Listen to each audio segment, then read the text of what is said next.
आज आपल्यासोबत आहेत श्रीमंत दगडूशेठ हलवाई ट्रस्टचे विश्वस्त आणि उत्सव प्रमुख अक्षय गोडसेजी. जय गणेश. जय गणेश. दगडूशेठ हलवाई या व्यक्तीचं इतकं मोठं प्रश्न होतं की इंग्रजांना जर त्यांनी सांगितलं की म्हणजे एखाद्या कैदेत असणारा जर त्याला सोडा बाबा, इंग्रज सुद्धा त्यांच्या शब्दाला मान देऊन त्या व्यक्तीला सोडत होते. विशेष आणि महत्वाचं म्हणजे की ज्याचा उल्लेख करावा लागेल की दगडूशेठ हलवाई आणि सद्गुरू जंगली महाराज यांनी सुद्धा एकत्ररित्या कुस्ती खेळलेली एकमेकांची. एवढ्या वर्षाची परंपरा म्हणण्याचं कारण तेच की लोकांना होणारा त्रास थांबावा. मंडळी खूप खोळंबलेली असतात, आम्ही स्वतः खोळंबलेलो असायचो. जे पुणे शहरात एक वेगळं वातावरण त्या 55-60 दिवसात होतं. त्या संगीत महोत्सवाची नोंद वर्ल्ड गिनीज बुकने घेतली. की आत्ता जे लोक म्हणतात ना की अंबानींचं आत्ता जे लग्न झालं त्यात खूप आले होते, त्याच्यापेक्षा भारी झालं. त्याच्यापेक्षा भारी झालं. तो इथे येतात, दर्शनाला येतात. तर नरेंद्र मोदीजींनी सुद्धा यावं. आम्ही अनेक वर्ष त्यांना निमंत्रण पाठवत होतो आणि नेमकं त्या वर्षीच त्यांचं येणं हवं. हा योग शर्करा योग मानला पाहिजे. गणेशोत्सवाबद्दल जी घरात बसून टीका करतात ना, त्यांना गणेशोत्सव कधीच करणार नाही. गणेशोत्सव बंद करा, हे करा, ते करत नाही. त्या अगदी लाईनीत नाही येऊन दर्शन घ्यायचे गणपतीचं. स्पष्ट सांगितलं की दगडूशेठ गणपती बाप्पाच्या आशीर्वादानं मला हे मिळालं. दानपेटीत आलेला पैसा हा समाजाच्या खिशातून आलेला तो समाजापर्यंत कसा पोहोचेल. 10 कोटी रुपये तेव्हा खर्च झालेला आहे. अच्छा, हे कधीचं सांगताय तुम्ही? हे 2000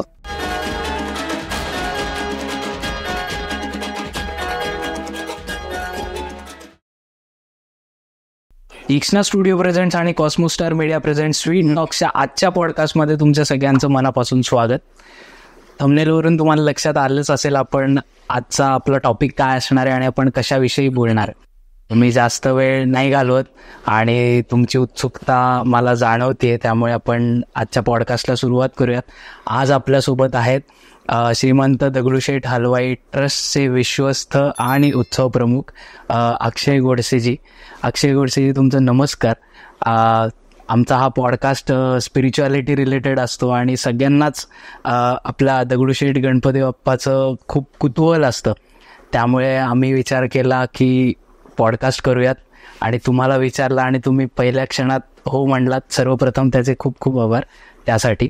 आणि ज्या लोकांना मे बी थोडंफार माहिती नसेल, कारण की आम्ही तुम्हाला यूट्यूब व्हिडिओजमध्ये खूप बघतो, बाप्पाच्या आपल्या यूट्यूब चॅनलवर ज्यावेळी व्हिडिओज येतात, तर ज्यांना माहिती नाही त्यांच्यासाठी प्लीज थोडीशी ओळख करून द्या ना तुमची. जय गणेश. जय गणेश. सर्वप्रथम तुमचे मनापासून आभार मानतो. मी अक्षय अशोकराव गोडसे, आता विश्वस्त उत्सव प्रमुख आहे श्रीमंत दगडूशेठ हलवाई गणपती ट्रस्टचा. बरं, मी मनापासून आपले आभार मानतो की मला आपण इथे आपल्या इथे बोलून ही संधी दिलीत. गणपती बाप्पाची कृपा आहे खरं, नक्कीच तो भाविकांचा आहे, तसंच भाविक भक्तांचं सुद्धा आहे आणि तसंच आमच्यावरही त्याचं प्रेम आहे. त्याप्रमाणेच तुम्ही ही संधी दिल्याबद्दल खूप खूप धन्यवाद. नाही आजच्या आपण आपल्या पॉडकास्टला सुरुवात करूया. नक्कीच. आता तुम्ही एक काय म्हणतात यूज केलं स्टेटमेंट की आपण एक वाक्य म्हणूया, जय गणेश. तर जय गणेश म्हणलं की दगडूशेठ हलवाई गणपती आपल्याला लगेच नाव डोळ्यासमोर येतं.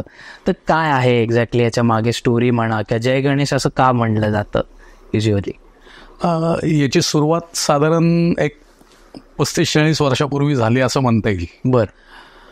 आमच्या ट्रस्टचे संस्थापक अध्यक्ष आणि यांना आम्ही गुरुस्थानी मानतो, प्रतापराव गोडसे, म्हणजे ज्यांना तात्या गोडसे म्हणून ओळखलं जायचं. बरोबर. आणि त्यांचे सगळे सहकारी मामासाहेब रासने असतील, आप्पासाहेब सूर्यवंशी असतील, त्यांनी ह्या सगळ्या गोष्टींची सुरुवात केली. बरं.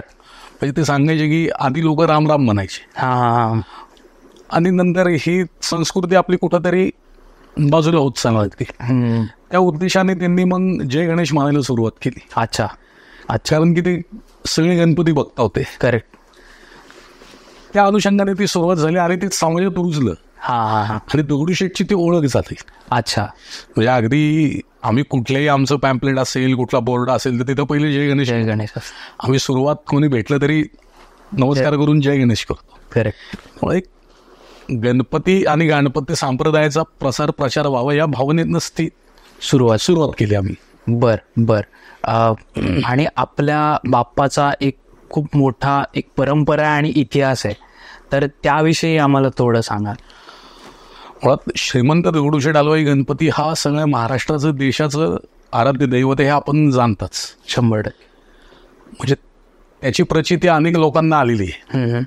मग ते आपल्या राज्यातले असतील, राज्याबाहेरचे असतील किंवा देशातले देशाबाहेरचे असतील, अनेक भाविक भक्तांना तो खूप आपलंसं वाटतं. त्या गणपती बाप्पाचं वैशिष्ट्य म्हणजे की पुण्यात माणूस आला की दगडूशेठला येतो 100% असं हे समीकरण आहे. त्याचा इतिहास म्हणजे सांगायचा झाला तर श्रीमंत दगडूशेठ हलवाईंनी 1893 साली ह्या सार्वजनिक उत्सवाची सुरुवात केली. ओके. श्रीमंत दगडूशेठ हलवाई यांचे गुरु आणि आमचे सद्गुरू माधवनाथ महाराज बर जे नाथपंथी होते. बर बर त्यांच्या आज्ञेवरून, त्यांच्या आदेशावरून दगडूशेठ हलवाई आणि त्यांच्या पत्नी लक्ष्मीबाई दगडूशेठ हलवाई यांनी या सगळ्या उत्सवाची, या गणपती बाप्पाच्या आणि दत्त महाराजांचे जे दत्त मंदिर आपण पाहतो हो मागच्या आपल्या उत्सव मंडपाच्या मागच्याच बाजूला आहे. Correct. आणि पुण्यातलं दत्त मंदिर म्हणून प्रचलित आहे. करेक्ट. त्या दोन्ही मूर्त्यांची त्यांनी स्थापना केली. त्याच्या मागचं कारण असं की दगडूशेठ हलवाईंचा एकुलता एक मुलगा तो प्लेगच्या साथीत वारला होता. त्यावेळी पुण्यात जी साथ आली होती खूप मोठी, जसं आपण 2020-21 बघितलं की पूर्ण कोविडने सगळ्या देशात पसरलं होतं, थैमान घातलं. हो हो. अशाच पद्धतीचा एक काळ त्यावेळेसच्या लोकांनी अनुभवला अशी जुनी लोक सांगायची. बर बर. त्याच्यानंतर त्यांचा मुलगा गेल्यानंतर ते अत्यंत अस्वस्थ होते. मुळात दगडूशेठ हलवाई हे कोण होते? तो मोठे मिठाईचे व्यापारी होते. अच्छा. आणि इंग्रजांनी त्यांना नगर शेठ ही पदवी दिली होती. अच्छा. बर. त्यावेळेला आपण पारतंत्र्यात होतो. आणि दगडूशेठ हलवाई या व्यक्तीचं इतकं मोठं प्रस्त होतं की इंग्रजांना जर त्यांनी सांगितलं की म्हणजे एखाद्या कैदेत असणारा जर याला सोडा बाबा, इंग्रज सुद्धा त्यांच्या शब्दाला मान देऊन त्या व्यक्तीला सोडत होते. बर बर. म्हणून त्यांना नगरशेठ म्हणायचे. आणि ही श्रीमंत ही त्यांना दिलेली पदवी कारण की ते श्रीमंतच होते. म्हणजे संपत्तीने म्हणा, समृद्धीने म्हणा, ते श्रीमंतच होते. आणि एक रुबाबदार व्यक्तिमत्व होतं. ते स्वतः पैलवान होते. अच्छा. ते स्वतः वस्तात होते. जगवा दादा तालीम म्हणून त्यांची बुधवार पेठेत आहे ती प्रचलित. त्यांनी अनेक मल्लांना त्यांनी त्यावेळेला मदत केली. बर. विशेष आणि महत्वाचं म्हणजे की ज्याचा उल्लेख करावा लागेल की दगडूशेठ हलवाई आणि सद्गुरू जंगली महाराज यांनी सुद्धा एकत्ररित्या कुस्ती खेळलेली आहे एकमेकांची. बर बर. ओके. हा इतिहास जास्त कोणाला माहिती नाही. काही पुस्तकांमध्येच त्याचा उल्लेख आहे. ओके. ते इतकं मोठं आणि महान आणि आध्यात्मिक व्यक्ती हे होते. बर. सद्गुरू माधवनाथ महाराज हे चित्रकूटला त्यांचा जन्म झाला आणि आता आपण इंदोरला त्यांची समाधी आहे. बर. हे नाथपंथी होते. अत्यंत तेजस्वी आणि अत्यंत सात्विक दत्त सांप्रदायिक. बर. त्यांच्या आदेशानुसार त्यांनी गणपती बाप्पाच्या मूर्तीची आणि दत्त महाराजांच्या मूर्तीची त्या काळी स्थापना केली. ओके. आणि तिथून सगळा हा दगडूशेठ हलवाई गणपती बाप्पाचा सगळा प्रवास सुरू झाला. अच्छा अच्छा. आणि नंतर मग दगडूशेठ हलवाई गणपती किंवा बाहुलीच्या अवधाचा गणपती हीच ओळख त्या गणपती बाप्पाची होती. त्याचं कारण तिथे तेव्हा कोतवाल चावडी होती. अच्छा. पेशव्यांचे जे कोतवाल होते त्या कोतवालांची चावडी म्हणजे थोडक्यात ती महानगरपालिका तेव्हाची. बर. सगळ्या पुणे शहराचा कारभार तेव्हा तिथनं चाललं जायचं. बर. असे जुने लोक सांगतात. बर. आणि पुणे शहर काय आज इतकं मोठं नव्हतं. अगदी 18 पेठांचं त्याच्यापेक्षा कमी सुद्धा असू शकतं. त्यामुळे पूर्ण कारभार तिथनं चालवायचा. पेशव्यांची कोतवाल तिथं असायची. आणि कोतवाल चावडीच्या पुढे बाहुलीचा औध होता. बर. आणि तिथेच त्यामध्ये मंडप टाकून तिथे गणपतीचा उत्सव साजरा केला जायचा. बर बर.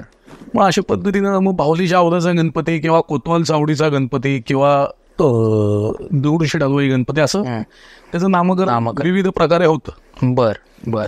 नंतर ही परंपरा पुढे चालू राहिली. ज्या वेळेला गणेशोत्सवाची आमच्या सुरुवात झाली त्यावेळेला माझे पंजोबा बाबूराव गोडसे सुद्धा त्यामध्ये होते. बर. अनेक लोक आमच्या इथले त्यामध्ये होती.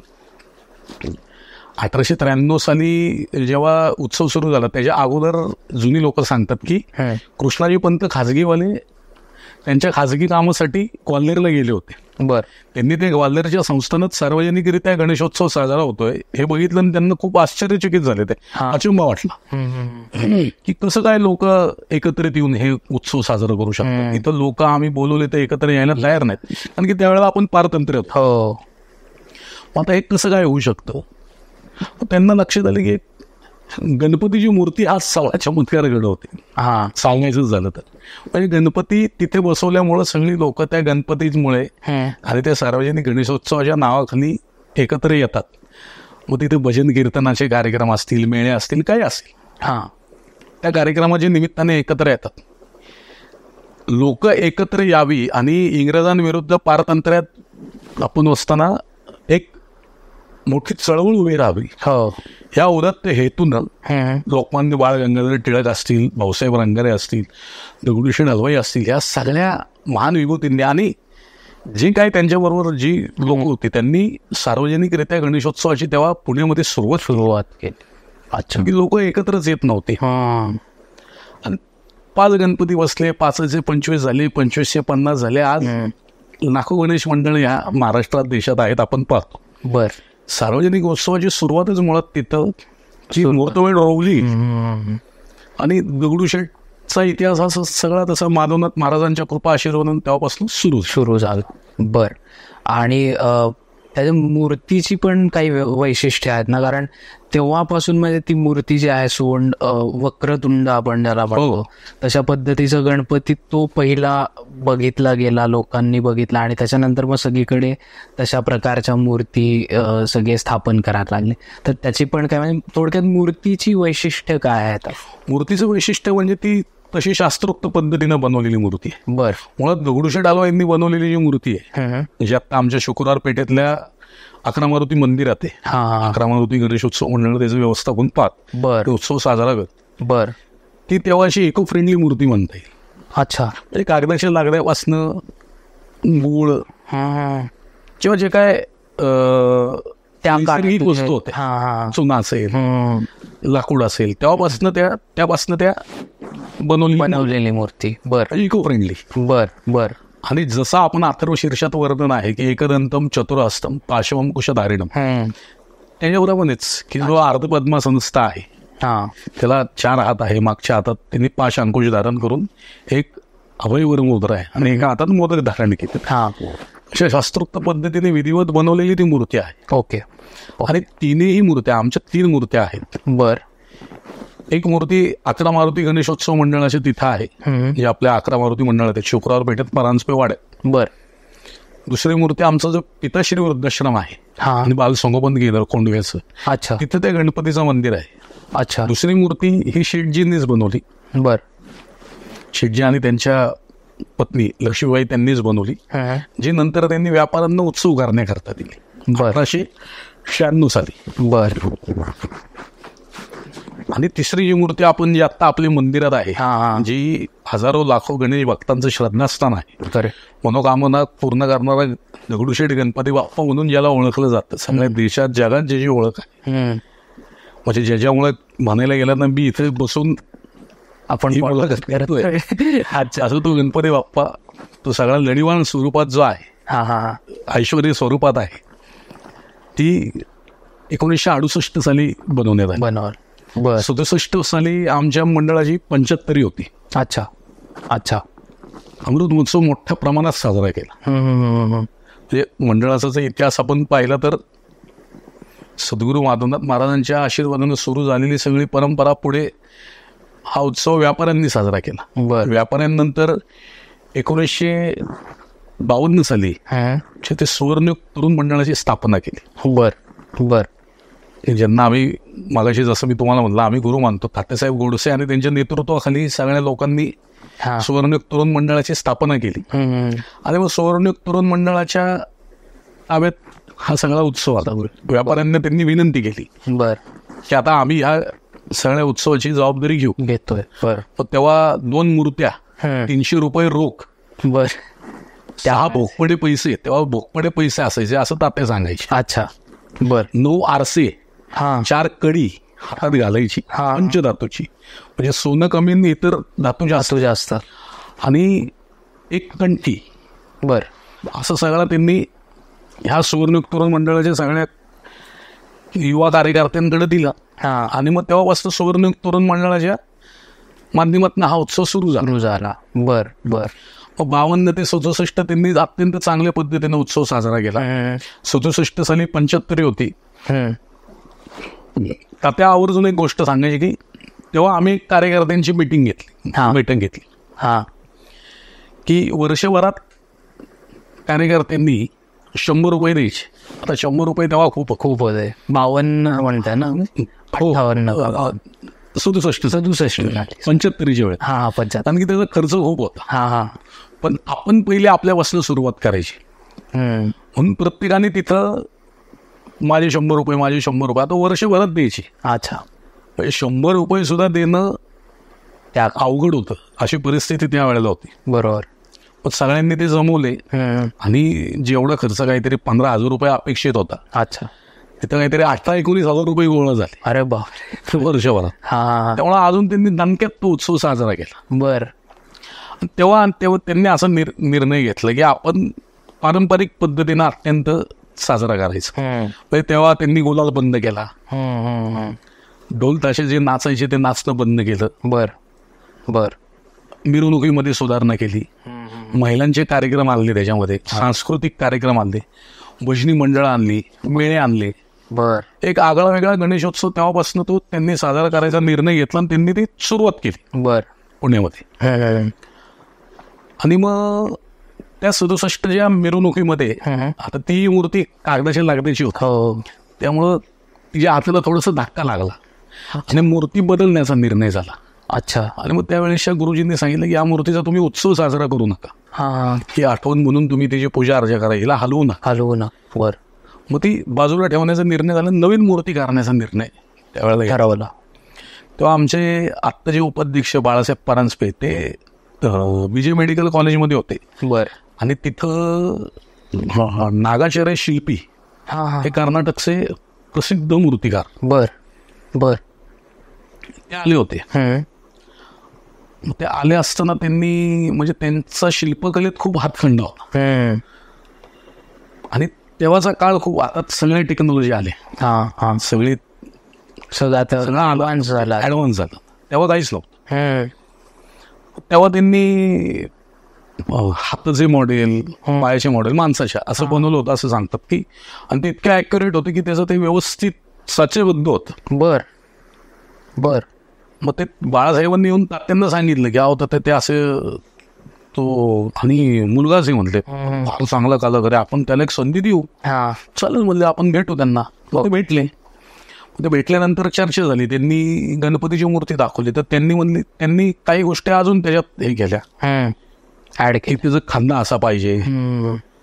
मग त्याचा एक पाय जो बाहेर आलाय तो नाही, अर्ध पद्मासन म्हणजे अर्ध पद्मासनच पाहिजे. बर बर.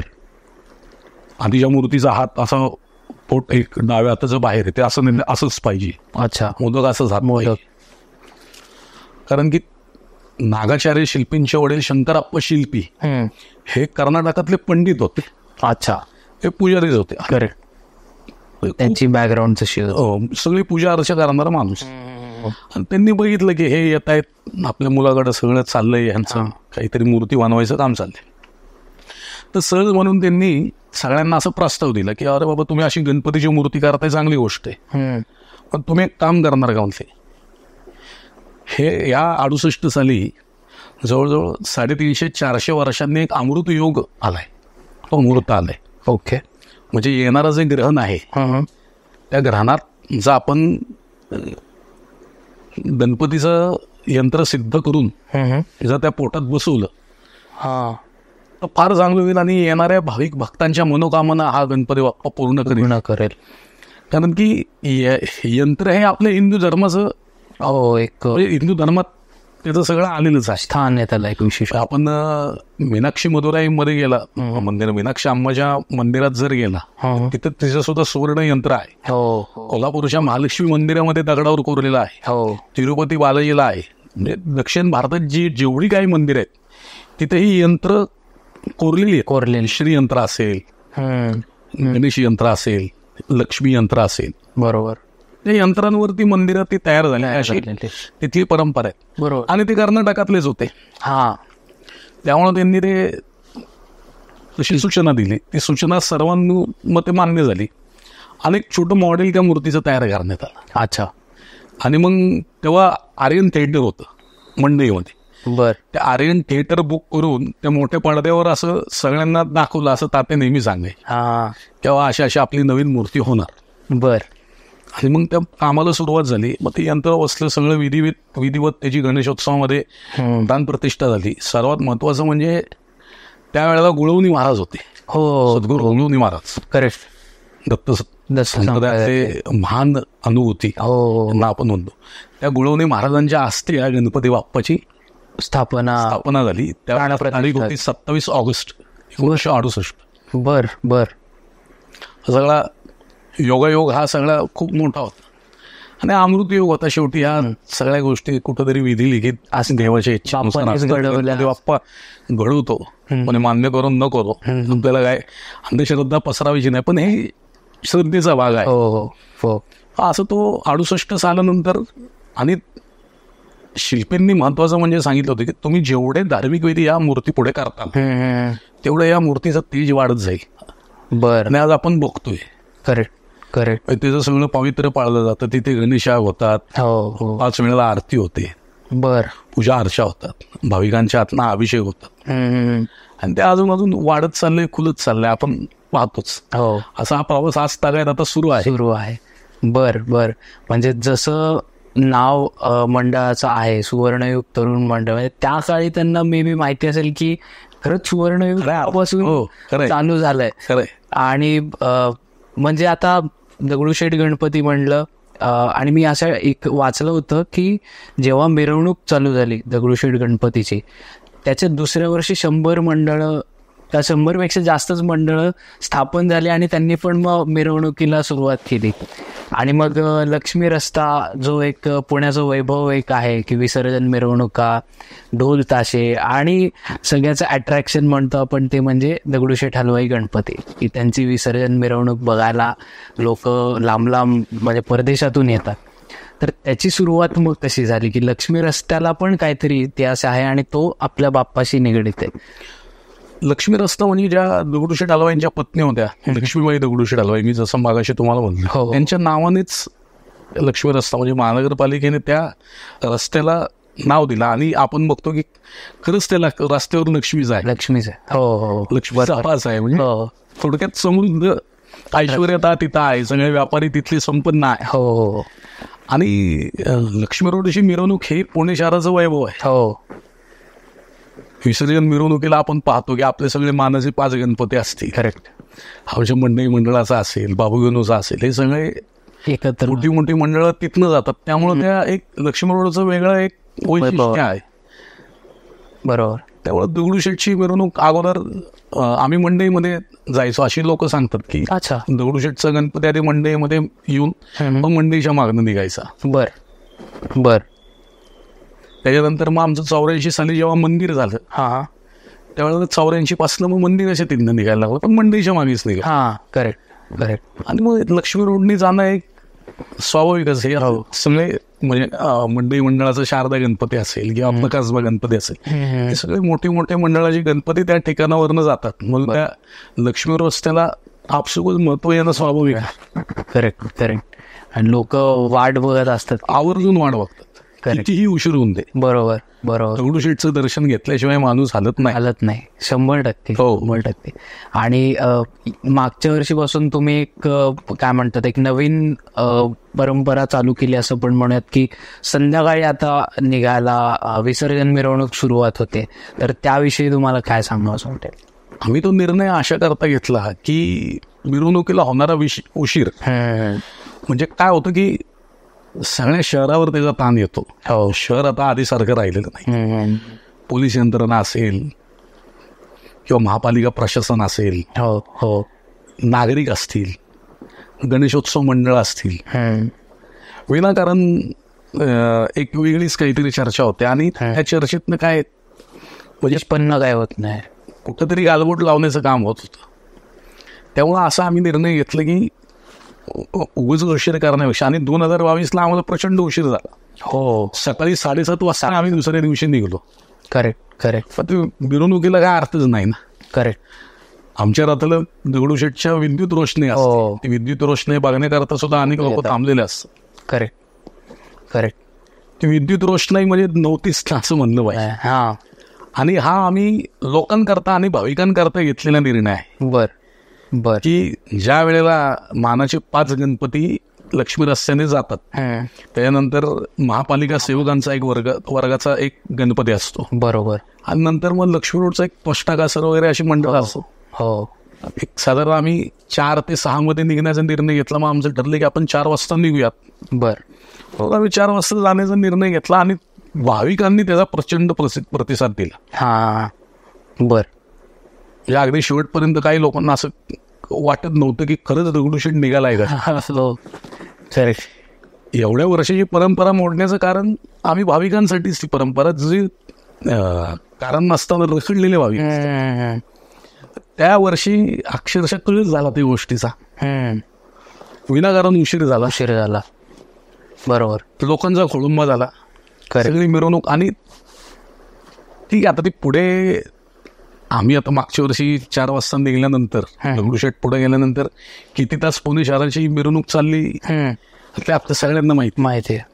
पण आमचं त्याच्या मागं हाच मूळ उद्देश होता की 4 वाजता निघाल्यानंतर आमचं 7-7:30 साधारण आम्ही अलका टॉकीजच्या चौकात पोहोचलो होतो. 7:30 आम्ही पांचाळेश्वराच्या घाटावर होतो.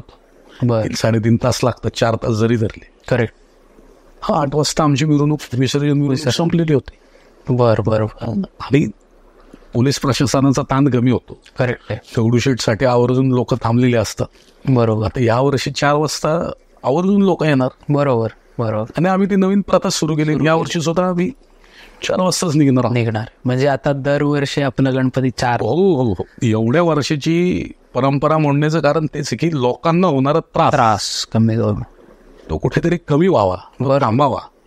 मंडळी खूप खोळंबलेली असतात. आम्ही स्वतः खोळंबलेलो असायचो. आणि मंडळी नंतर आम्ही सकाळी 7:30 निघलो. म्हणजे आपली परंपरा असते ना की उत्सव मंडपातून तो मंदिराचा येतो. मग तिथे करून मग जसे पुढची मंडळं जातील त्याप्रमाणे सगळं सहकार्य. आम्हाला एक वेळच विशिष्ट नव्हती ना, या वेळेला निघणार. करेक्ट. मंडई नंतर जाणार असं आम्ही सगळ्यांना सांगायचं. बरं, मंडई काही ती जाणार, मंडईवाल्यांनी ती वेळ निश्चित नव्हती.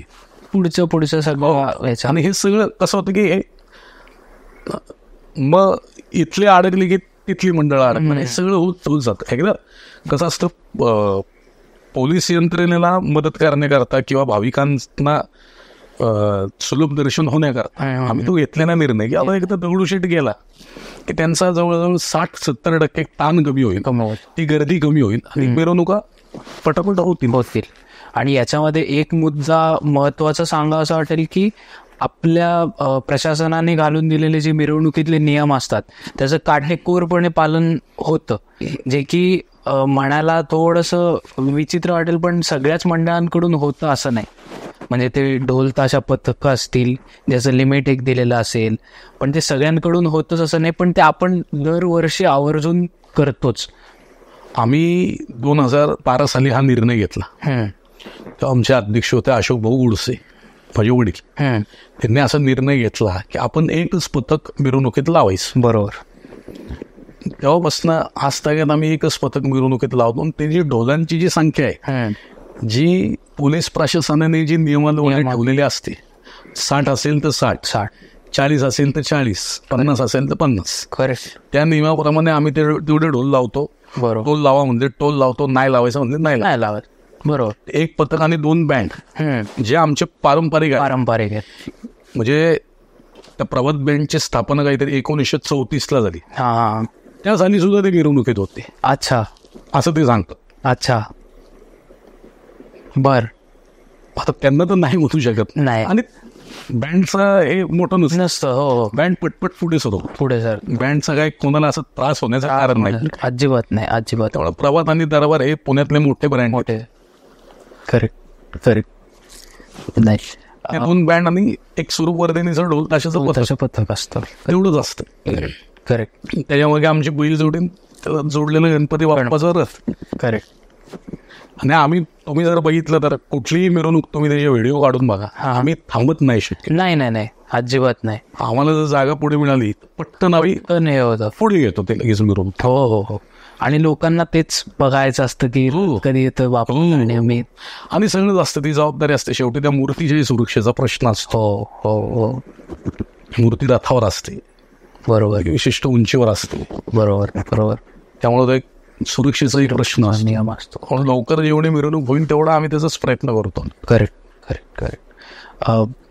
आता मला थोडंसं तुम्हाला वेगळ्या टॉपिकवर विचारावं असं वाटेल की तुमचे जे आजोबा होते, वडील आहेत, वडील होते, तर मग त्यांनी काय तुम्हाला स्टोरीज सांगितल्यात का या व्यतिरिक्त, की बाप्पाबद्दल म्हणा किंवा तुम्हाला आलेले अनुभव असतील बाप्पाच्या बाबतीतले, तर हे आम्हाला ऐकायला आवडतील. आता ते त्यांनी सांगितलेल्या स्टोऱ्या जर आपण ऐकत सुद्धा आपल्याला नक्की 2 दिवस लागतील असं मला वाटतं. अच्छा, एखाद दोन तुम्हाला जे आवडतील. नक्कीच. म्हणजे माझ्या आजोबांबद्दल तुम्ही म्हणताल तर त्यांच्याच विचारांनी आणि त्यांच्याच संस्कारांनी आम्ही काम करतो. बर. त्यांनी कार्यकर्ता अवस्थेत त्यांनी काम केलं. त्यांनी या अतिशयोक्ती तुम्हाला वाटेल की त्यांनी मांडवाचे खड्डे खणण्यापासून, बर, मांडव घालण्यापासून, लाईट लावण्यापासून, फुलं लावण्यापासून, बर, तो पहिल्या दिवशीचा गणपतीचा गाडा तयार करण्यापासून सगळं काम केलं. अच्छा. आणि ते एक गोष्ट नेहमी सांगायची जी माझ्या म्हणजे इतकी आपण बोली भाषेत डोक्यात बसलो नाही. ते सांगायचे की मी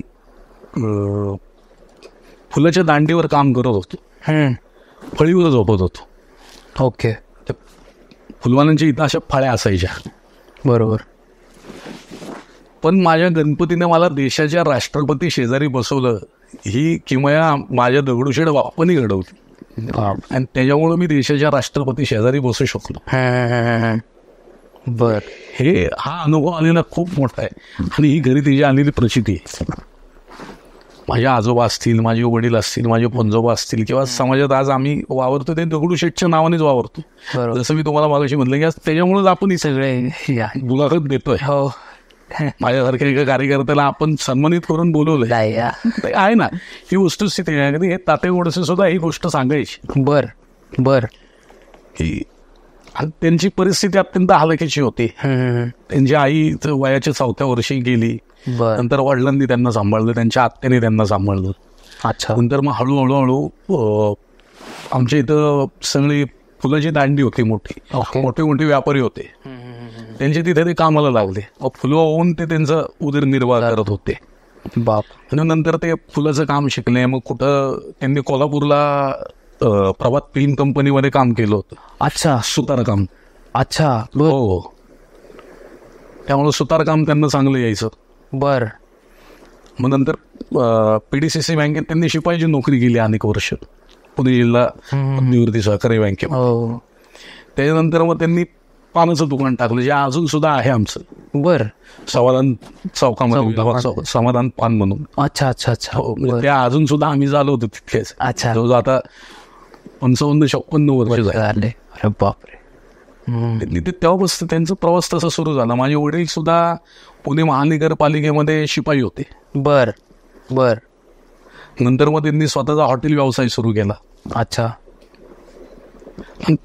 तात्यांचं वैशिष्ट्य म्हणजे तात्यांचं नेतृत्व हे सर्व मान्य होतं आमच्या.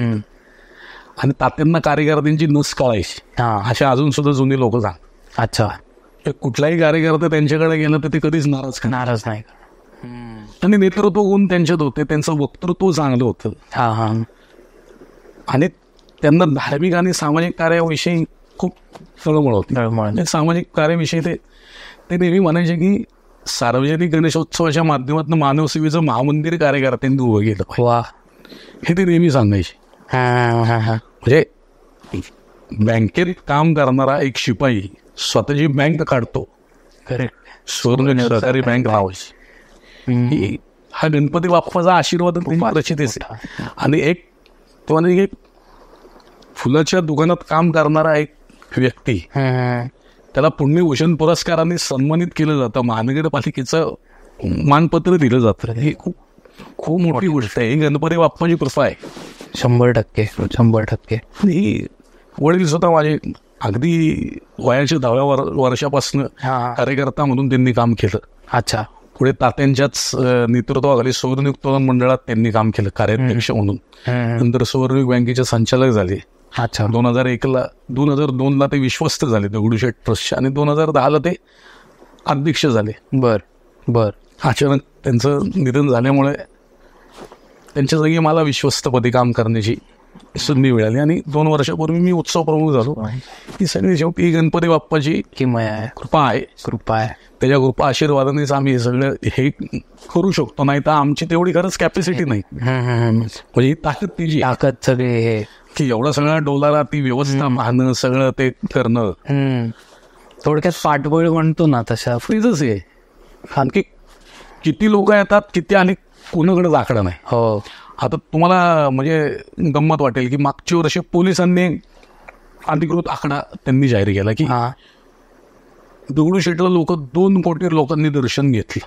बापरे, 10 दिवसात. म्हणजे 10 एका दिवसाची झाली की ती 20 लाख लोक झाली. बापरे, आश्चर्यचकित करण्यासारखं ही गोष्ट आहे. 2 कोटी लोक. आधी पोलिसांचा आकडा आहे. हा का कोण मोजायला जाणार? ते कसं मोजणार आहे? मॅनेज करणं. हो, पण ते होतं तो करून घेतो करून. हा, तिथली व्यवस्था असेल तेव्हा काय कुठले तिथले कार्यक्रम असतील. ऋषी पंचवीचा आमचा आता 50,000 महिलांचा कार्यक्रम असतो. हो हो हो हो. म्हणजे आमच्या ट्रस्टचे देवाचे सरचिटणीस आदरणीय आप्पासाहेब रासने यांच्या संकल्पनेतनं तो सुरू झाला. अथर्व शीर्षाचा महिला अथर्व शीर्ष आणि आरती. बर. तो 51 महिलांमध्ये सुरू झालेला तो कार्यक्रम. अच्छा. शुभांगीताई भालेराव आणि अरुण काका भालेराव त्याचं सगळं संयोजन ते करतात. म्हणजे त्या बायकांना बोलवणं, त्यांची मिटिंग घेणं, त्याचा सगळा फॉलो घेऊन त्या सगळ्या कार्यक्रमाचं नियोजन करणं ते दोघं करतात. अत्यंत श्रद्धेने करतात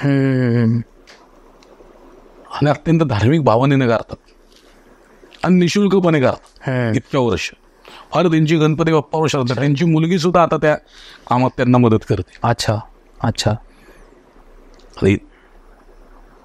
त्यांचंही तसं ती परंपरा चालू आहे आणि खूप महाराष्ट्राच्या कानाकोपऱ्यातनं महिला त्या आरतीसाठी येतात. आपण बघतो सकाळी पहाटे 4 वाजता तिथं महिला आलेल्या असतात. 5 वाजता असतं अथर्व शीर्षाचा कार्यक्रम सुरू होऊन आरती होऊन 7 वाजता अत्यंत शिस्तबद्ध पद्धतीने होतो. कुठेही तिथं चेंगराचेंगरी होत नाही का काय होत नाही.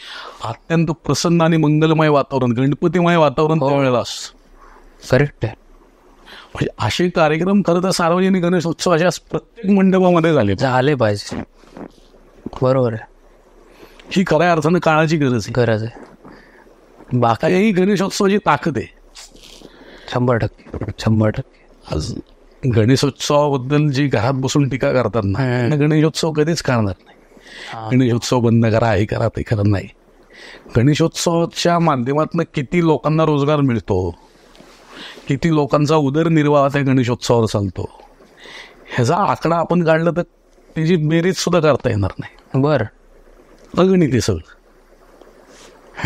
पण तो गणेशोत्सव त्यांना सगळं देतो ना. मांडवाला असेल, ढोलवाला असेल, ढोल पथका असतील, बँडवाले असतील, फुलवाले. आता कोविडमध्ये बघितलं तर सगळी ती उलाढालच ठप्प झाली. हो.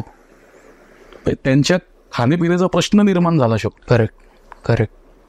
त्या सार्वजनिक गणेशोत्सवामुळे किती लोकांना त्यांचं पोट भरलं जातं याचा विचार सुद्धा केला पाहिजे ना. आणि गणेशोत्सव हा चांगलाच आहे. तुम्ही कसं साजरा करायचा हे तुमच्यावर आहे. सब्जेक्टिव्ह आहे ते. आपण घरामध्ये दारू पिऊन स्पीकर लावून नाचतो का? तर नाहीच नाही. मंडळातही ते नाचू नये. साधी गोष्ट आहे.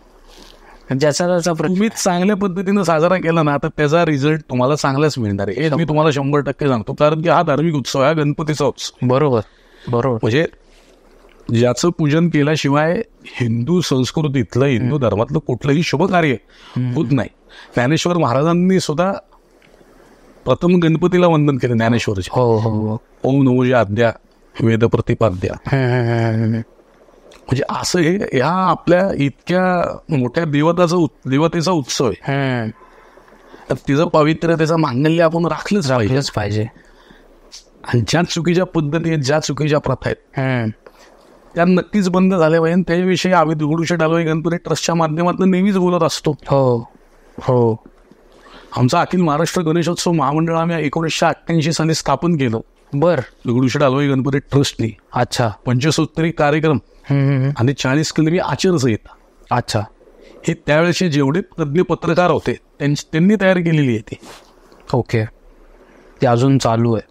हो, त्यावेळेला एक मोठं अधिवेशन झालं पुण्यामध्ये 3 दिवसीय सार्वजनिक गणेशोत्सव मंडळांचं महाराष्ट्रातले प्रथम झालं. मग त्यामध्ये हा पंचसूत्री कार्यक्रम आणि 40 कर्मे आचारसंहिता हे सगळ्या महाराष्ट्राच्या गणेशोत्सवांना एक अर्पण केली पण केलं की अशा पद्धतीनं. आणि मी तुम्हाला अगदी खरं सांगतो की त्या पद्धतीने जर गणेशोत्सव साजरा केला, पंचसूत्री कार्यक्रम आणि 40 कलमी आचारसंहिता, कुठलीच व्यक्ती जगातली त्या गणेशोत्सवावर टीका करू शकणार नाही. बरं, जी आदर्श आचारसंहिता ती आहे. ओके. आज सुद्धा तुम्ही वाचली तरी ती काळाच्या पलीकडे तयार केलेली आचारसंहिता. बर फ्युचरच्या दृष्टीने त्यांनी म्हणजे अजून 50 वर्षांनी सुद्धा तुम्ही ती वापरू शकता पुढच्या 50 वर्षात. बर अशी ती आचारसंहिता त्यावेळेला तयार केलेली तेव्हाच्या तज्ञ लोक. आम्ही सार्वजनिक गणेशोत्सवांची स्पर्धा घेतो पुणे आणि पिंपरी चिंचवडमध्ये. त्यावेळेची संकल्पना अशी होती की गोपाळराव पटवर्धन ज्येष्ठ पत्रकार पुण्यातले खूप मोठे पत्रकार होते, त्यांनी आमच्या सगळ्या ट्रस्टला तात्या गोडसेंना विनंती केली तात्या साहेबांना की तुम्ही स्पर्धा घ्या गणेशोत्सव मंडळांची, जेणेकरून त्यांना एक उत्साह मिळेल, बरं, एक चालना मिळेल. बरं, त्या अनुषंगाने आम्ही स्पर्धा घेतो. जवळ 150-200 मंडळं आज बक्षिसं घेतात त्याच्यामध्ये. अच्छा. म्हणजे 13-14 लाखाची बक्षिसं आज मी तिला म्हणजे ट्रस्टच्या वतीनं त्यांना दिली जातात, त्यांना सर्टिफिकेट दिलं जातं, त्यांना एक अप्रूप असतं, त्यांना एक कौतुक असतं की दगडूशेठचं पारितोषिक आम्हाला मिळालं. म्हणजे काही मंडळं अशी सांगतात की दगडूशेठचं बक्षीस म्हणजे आमच्यासाठी एक नोबेल प्राईज आहे. हो, इंस्टाग्रामला वगैरे टाकत असतात. आम्हाला हेच आवडीनं शेवट दगडूशेठ हलवाई गणपती ट्रस्टला तेच अपेक्षित आहे ना. करेक्ट की त्या माध्यमातून चांगलं कार्य झालं पाहिजे, सामाजिक कार्य झालं पाहिजे समाजासाठी. शेवटी हा लोकोत्सव आहे. बरोबर. हा लोकांचा लोकवर्गणीतनं साजरा होणार आहे. बरोबर. हा नुसतं धांगड धिंगा करण्याकरता नाहीये. स्पीकरच्या भिंती लावल्या, दारू पिऊन नाचले, हे चुकीचं आहे, अत्यंत चुकीचं. समाजाला नेमकं काय अपेक्षित आहे, समाजाला कसा गणेशोत्सव पाहिजे आहे हे कार्यकर्त्यांनी ओळखलं पाहिजे. तेवढा कार्यकर्ता हुशार असतो, त्याला तेवढं कळतं समाजाला नेमका अभिप्रेत काय हे, आणि काळानुसार त्याच्यामध्ये बदल झालेले. पण 125 वर्ष, जवळजवळ 150 वर्ष. आता आजोबा गणपती आपल्या पुण्यात नंतर सुरुवात झाली. आजोबा गणपती सोलापूरमध्ये आधीच सुरुवात केली होती. अच्छा, बरं. त्याचा इतिहास आहे. बरं. आपल्या आधी काहीतरी 10-12 वर्ष तिथं वाचलं सार्वजनिकरित्या आजोबा गणपती. हो, सोलापूरचा प्रसिद्ध गणपती आहे. बर. ही लोक चळवले ना, ती लोकमान्यांनी, भाऊसाहेब रंगारेंनी, दगडूशेठ हलवाईंनी, ह्या सगळ्या लोकांनी सुरू कशा करता केली, लोकांकरता केली. आणि सार्वजनिक गणेशोत्सव त्यावेळेला सुरू केला नसतं तर माझ्यासारखे कार्यकर्त्याला आज तिथं बोलता झालं नसतं. ही वस्तुस्थिती.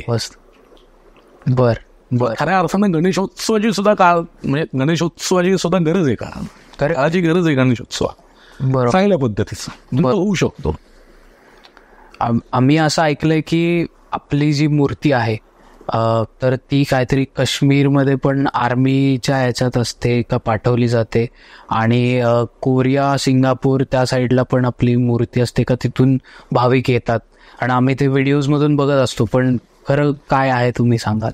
आता काश्मीरला जे आपलं मिलिटरीचं गुरेज सेक्टरला एक मोठा कॅम्प आहे काश्मीरला, तिथल्या आर्मीच्या जवानांनी सार्वजनिक गणेशोत्सव सुरू केला. अच्छा, तिकडे. हो, आणि त्यांनी त्यांच्या त्या जे प्रमुख होते त्यांना विनंती केली की आपल्याला दगडूशेठची मूर्ती हवी, दगडूशेठच्या मंदिरात नावी. आणि त्यांच्या आता शेवटी ते आपल्या देशाचे संरक्षण करणारे जवान आहेत, त्यांच्या विनंतीला मान देऊन आम्ही एक मूर्ती त्यांना त्यावेळेला दिली आणि त्यांनी कायमस्वरूपी मंदिर तिथं बांधलंय. वा. बर. आर्मी कॅम्पच्या बेसमध्ये असणारं गणपतीचं मंदिर, सार्वजनिक गणपतीचं एकमेव मंदिर ते म्हणावं लागेल. अच्छा. आणि तसंच अनेक, जसं मी तुम्हाला म्हणलं की देशातनं लोक येतात तसे परदेशातनं सुद्धा येतात. थायलंडवरनं अनेक भाविक गेली 7-8 वर्षात मोठ्या प्रमाणात आपण येतात. आपण म्हणजे बघतो की मुंबईच्या सिद्धिविनायकाला असतील, पुण्याच्या दगडूशेठला असतील, लालबागच्या राजाला असतील, प्रसिद्ध गणपती आहेत महाराष्ट्रात. नागपूरचा टेकडी गणपती असेल, सगळ्या त्या गणपतींना ते आवर्जून जातात. म्हणजे तिथं त्या सगळ्या लोकांची अत्यंत निस्सीम श्रद्धा आहे गणपतीवर. आणि त्यांनी एक तिथं गणपतीचं दगडूशेठचं मंदिर बांधलेलं आहे. अच्छा. थायलंडला. अरे बापरे. बर.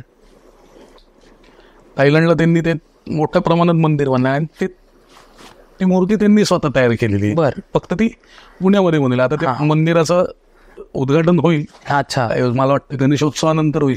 या म्हणजे अशा माध्यमात सांगायचं आहे की श्रद्धा हळूहळू लोकांमध्ये खूप मोठ्या प्रमाणात वाढते. बरोबर. आणि या माध्यमातनं म्हणजे गणेशोत्सवाचा गणपती संप्रदायाचा खूप मोठा प्रसार होतो. खरं. थायलंडमध्ये जे फुकीट आहे, फुकीटमध्ये ते मंदिराचं काम चालू. बर बर बर.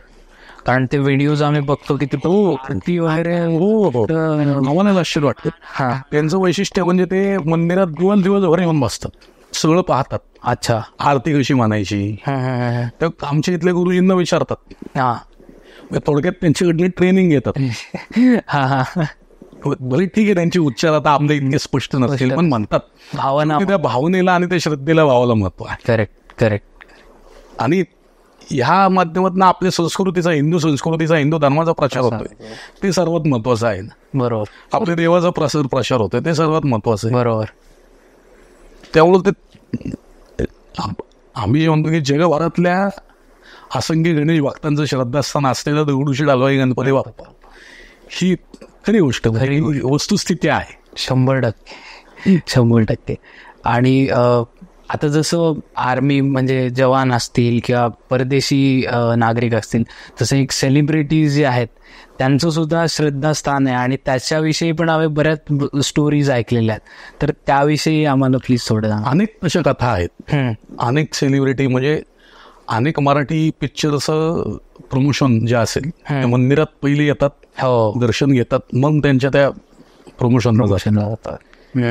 जेव्हा अनेक कलावंत असं सांगतात की पुण्यामध्ये ते जेव्हा कलाकार नसताना आले तेव्हा सुद्धा त्यांनी दगडूशेठचं दर्शन घेतलेलं. आता आपण जर एक उदाहरण पाहिलं की ऑलिम्पिकमध्ये आत्ताच त्यांनी गोल्ड मेडल कोल्हापूरचे जे त्यांनी त्या अगदी लाईनीत येऊन दर्शन घ्यायचे गणपतीचं. अरे बापरे. बर. त्यांनी स्पष्ट सांगितलं की दगडूशेठ गणपती बाप्पाच्या आशीर्वादानं मला हे मेडल मिळालं. ऑफिशियल स्टेटमेंटमध्ये आणि त्यामुळे मी नेहमी दर्शनाला यायचो. पुण्यात मी शिकायला होतो तेव्हा मी लाईनीत येऊन दर्शन घ्यायचो, चतुर्थीला यायचो, मंगळवारी यायचो. अनेक वर्ष मी येत होतो असं त्यांनी सांगितलं.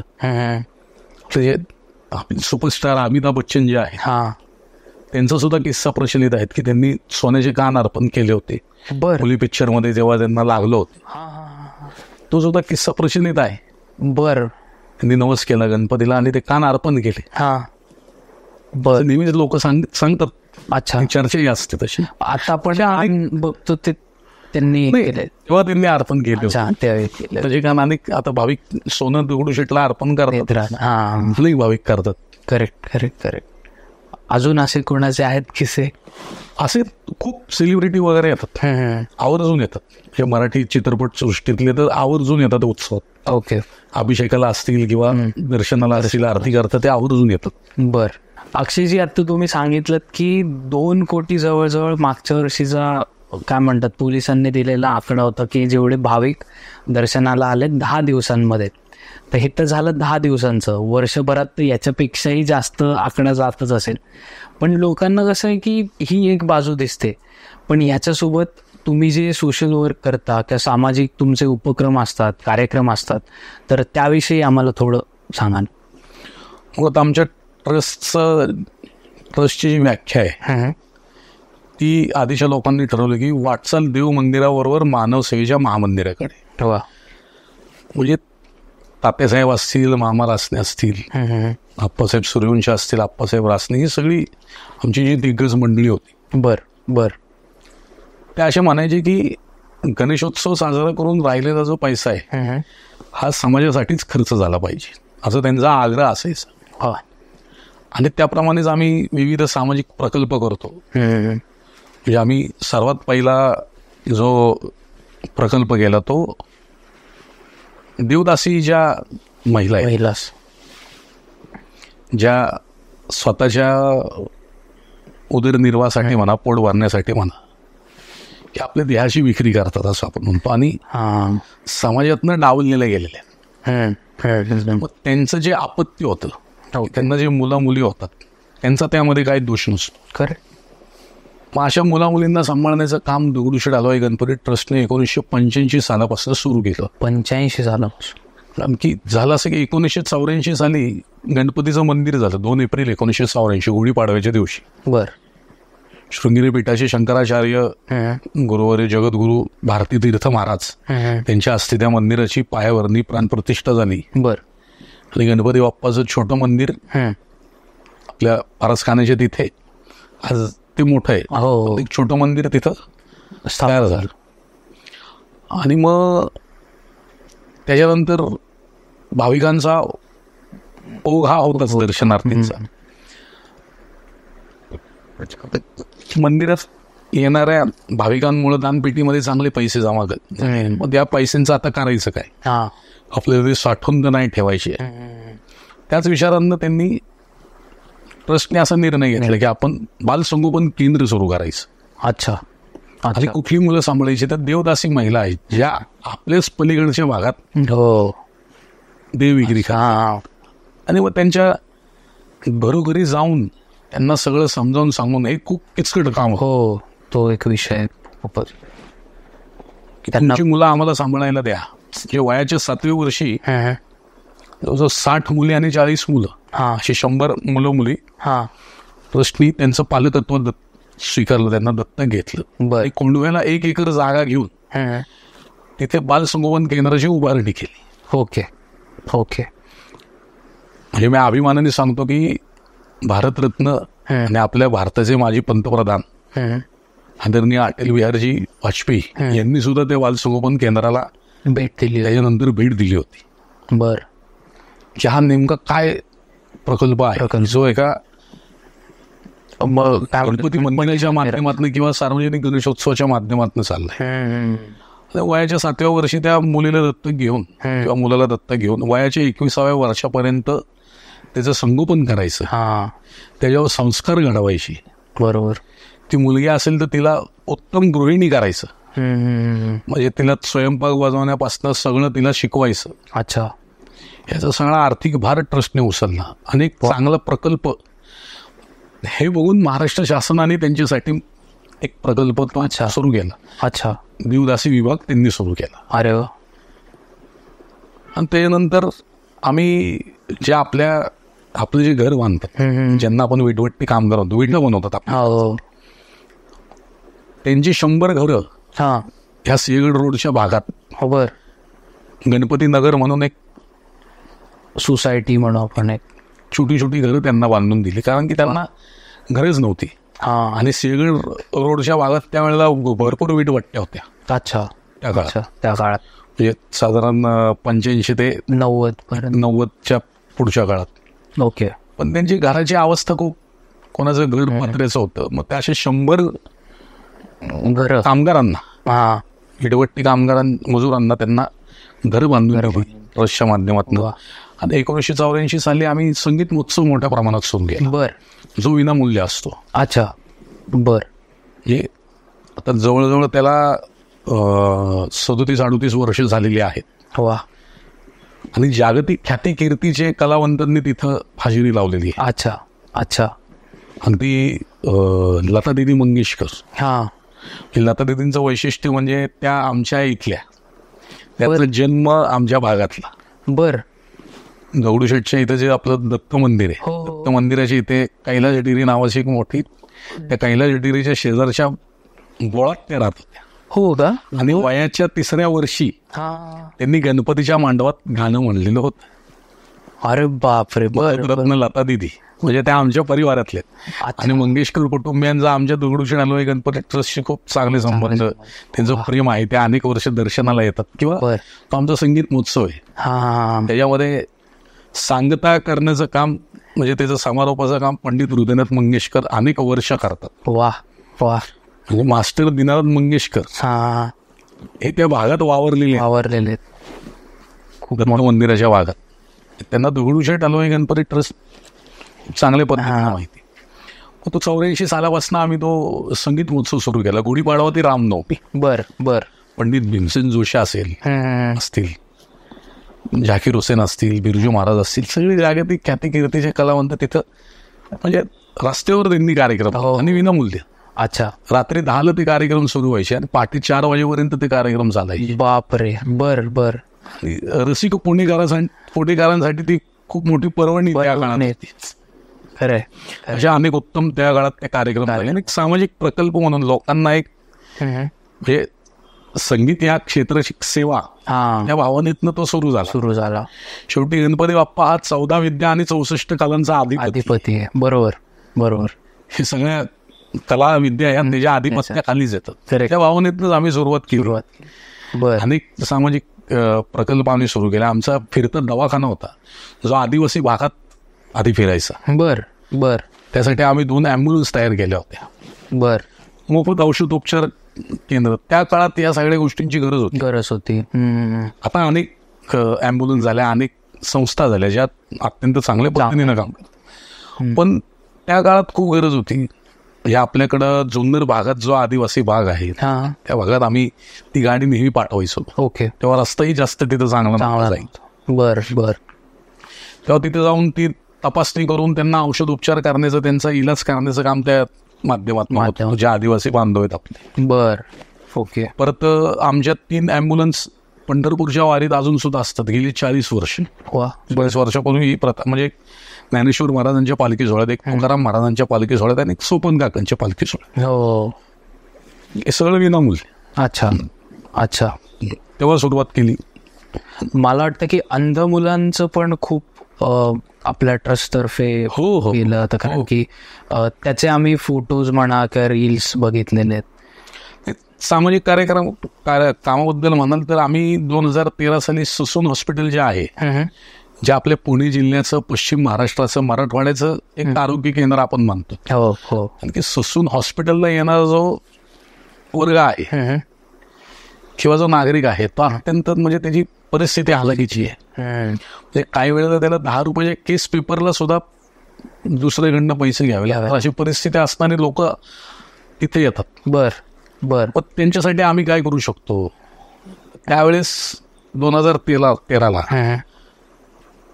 तेव्हाचे ससूनचे डीन होते डॉक्टर अजय चंदनवाला म्हणून. अच्छा. अत्यंत चांगला माणूस. मी ससूनसाठी खूप चांगलं काम केलं, ससून हॉस्पिटलसाठी. ओके. ससून हॉस्पिटल किंवा ससून सर्वोपचार रुग्णालय जे का आपण म्हणू त्याच्यामध्ये सुधारणा करण्यासाठी त्या माणसाचा सिंहाचा वाटा आहे असं मी म्हणेल. बर. ओके. तर त्यांच्या विनंतीला मान देऊन आमचे तेव्हाचे तत्कालीन अध्यक्ष अशोकराव गोडसे त्यांनी असा निर्णय घेतला की ससून हॉस्पिटलमध्ये आपण सगळं जो त्यांचं किचन आहे ते नवीन करायचं. अच्छा. आणि इथल्या येणाऱ्या रुग्णांना अत्यंत चांगलं जेवण द्यायचं. ओके. आणि त्यांनी जर चांगलं जेवणच तो जेवला नाही तर त्याला इम्युनिटी कुठे नाही, इम्युनिटी येणार नाही किंवा त्या औषधांचा काय उपयोग होतो. आणि त्याचं किचन अत्यंत वेगळं आहे, म्हणजे चांगलं नव्हतं. त्यावेळेला त्यांनी आम्हाला फक्त चपातीच्या मशीनची मागणी केली होती. त्यावेळेला आमचे सगळे अशोक भाऊ असतील, आमचे सुनील भाऊ रासने असतील, महेश भाऊ सूर्यवंशी असतील, आमचे माणिकदादा चव्हाण असतील, हे म्हणले की आम्ही तुम्हाला मशीन देऊ, पण ते तुमच्याकडे टिकणार नाही, पण आम्हाला हे तुम्ही पूर्ण किचन रिनोव्हेशन करायची जबाबदारी द्या आपल्या आरोग्य खात्याच्या मार्फत. बर. आणि मग आम्ही ते पूर्ण किचन त्याचं सुरुवात केली. गणपती बाप्पाच्या पूजनाने तिथे गणेश पूजन करून, कलश पूजन करून सुरुवात केली आपल्या संस्कृतीनुसार. आणि मग त्याच्याबरोबर आम्ही 5 वॉर्डचं तिथं रिनोव्हेशन केलं. जे वॉर्ड जवळजवळ 10,000 स्क्वेअर फुटचे आहेत. बापरे. बर. त्यातला एक NICU वॉर्ड आहे. ओके. जो लहान मुलांचा अतिदक्षता विभाग आपण म्हणतो, जो सर्वात मोठा आहे महाराष्ट्रातला. अच्छा. तो आपण रिनोव्हेट. 70 त्या काचेच्या पेट्या आहेत. ओके. दगडूशेठ हलवाई गणपती ट्रस्ट आणि फिनोलेक्स त्यांचं मुकुल माधव फाउंडेशन आहे. ओके. त्यांच्या माध्यमातून हे झालेलं आहे, सगळं झालंय. अरे वा. त्याचा जवळ 10 कोटी रुपये तेव्हा खर्च झालेला आहे. अच्छा. हे कधीच सांगताय तुम्ही? हे 2017-18ची गोष्ट असेल. बापरे. छोटी अमाऊंट नाही. हो. हे जय गणेश रुग्णसेवा अभियान आम्ही जे सुरू केलं 2013ला. ओके. अजून सुद्धा ते चालू आहे. रोजचं 3,000 लोकांचं जेवण, नाश्ता, चहा हे दगडूशेठ हलवाई गणपती ट्रस्ट देतं. बर. रुग्णांचं आणि त्यांच्या नातेवाईकांचं. बर. आम्ही कोरडा शिधा देतो, त्यांनी फक्त ते शिजवायचं आणि लोकांना द्यायचं, पेशंटला द्यायचं. आणि अत्यंत उत्तम क्वालिटीचं जेवण. म्हणजे आम्ही सुद्धा तिथे गेल्यावर आवर्जून जेवतो. अत्यंत स्वच्छ. आम्ही त्याचं मेंटेनन्स सगळं करतो. त्याची काही डागडुजी असेल तर आम्ही ट्रस्टच्या वतीनं करतो, कारण की मेंटेन राहणं गरजेचं आहे. प्रकल्प सुरू केला आणि सोडला त्याचा उपयोग नाही. खरे. मग हे असंच जय गणेश रुग्ण सेवा अभियान असेल, जय गणेश निसर्ग संवर्धन अभियान असेल, जय गणेश ज्ञानवर्धन अभियान असेल, जय गणेश विद्यार्थी पालकत्व योजना असेल, या सगळ्या जय गणेश सर्वांगीण ग्राम अभियान असेल. आता आम्ही पालकत्व योजनेच्या माध्यमातून पुण्यातल्या ज्या मराठी शाळा आहेत ना, त्यातले प्रत्येकी 10 विद्यार्थी दरवर्षी त्यांचं पालकत्व शैक्षणिक स्वीकारतो. जो गरजू, गरीब आणि हुशार आहे, की ज्याला खरंच काहीतरी शिकायचंय पण तिची आर्थिक परिस्थिती हालाकीची, मग आता काय करणार. आमचे त्या योजनेचे प्रमुख आहेत शिक्षण तज्ज्ञ अल देशमुख सर. अच्छा. त्यांच्या मार्गदर्शनाखाली आम्ही 2010ला ही पालकत्व योजना सुरू केली.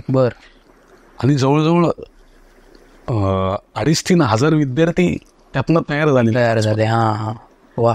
आणि विशेष म्हणजे त्यातला एक समाधान कांबळे नावाचा एक विद्यार्थी, जो IIT मद्रास त्यांनी क्रॅक केली. बापरे, खूप मोठी गोष्ट आहे. म्हणजे तिचे वडील काहीतरी कुठेतरी स्टॉल लावायचे चहाचा, हातगाडी, आणि पालकत्व योजनेमुळं त्याला मदत झाली. बरोबर. तुम्ही जसं सुरुवातीला सांगितलं की बाप्पा सगळं करून आपल्याकडून, अरे खऱ्या अर्थानं हेच मानव सेवेचं महामंदिर आहे. हे घडलं पाहिजे. शेवटी समाजातला जो उपेक्षित घटक आहे, तसंच आम्ही का निवडलं, तिथं उपेक्षितच घटक आहे. सगळ्या जाती धर्माचा आहे. तिथे येणाऱ्या पेशंट बरोबर येणाऱ्या नातेवाईकांना राहायला जागा नाहीये. म्हणून आम्ही निवासी शेण तिथं उभारली. 2,500-3,000 हजार स्क्वेअर फुटाची. आज लोक तिथं राहतात, झोपतात रात्री तिथं. नाही तर ते वायर स्टेशन जवळ झोपत होते. नाही, खूपच विचित्र ही परिस्थिती आहे समाजाची. आणि ते अशा ठिकाणी काम सार्वजनिक गणेशोत्सवाच्या माध्यमातून अनेक मंडळ करत असतात. आम्ही जेजुरीच्या पाठीमागे जे पिंगोरी गाव आहे, जे सगळ्या हे माजी सैनिकांचं गाव म्हणून ओळखलं जातं. इथल्या प्रत्येक घरात एक माणूस मिलिटरीमध्ये आहे. घरटी एक माणूस मिलिटरीमध्ये आहेच तिथं. अशा गावातल्या त्या एका लघु धरणातला गाळ काढण्याचा कार्यक्रम आम्ही तेव्हा केला. जय गणेश ग्रामविकास योजना. अच्छा. सर्वांगीण ग्रामविकास झाला पाहिजे. तिथं वृक्ष संवर्धन झालं पाहिजे. तिथं 72 साली बांधलेलं एक छोटं धरण होतं. प्रचंड गाळ होता. गावाने मिळून काही पैसे गोळा केले होते, पण त्या पैशातनं तेवढा गाळ काढणं शक्य नव्हतं. त्यांनी दगडूशेठ ट्रस्टला विनंती केली, असं बाबा आम्ही काढतोय. तेव्हा त्या सगळ्या तत्कालीन विश्वस्त मंडळाने निर्णय घेतला की आपण हे काढू. हजारो डंपर ट्रक भरून तो गाळ निघाला. पाणी साठवण्याची क्षमता वाढली. त्याच्यामुळे जे बंद पडलेले पाझर तलाव होते, ओढे नाले होते, काही विहिरी होत्या, जिवंत झाल्या, पुनर्जीवित झाल्या ना.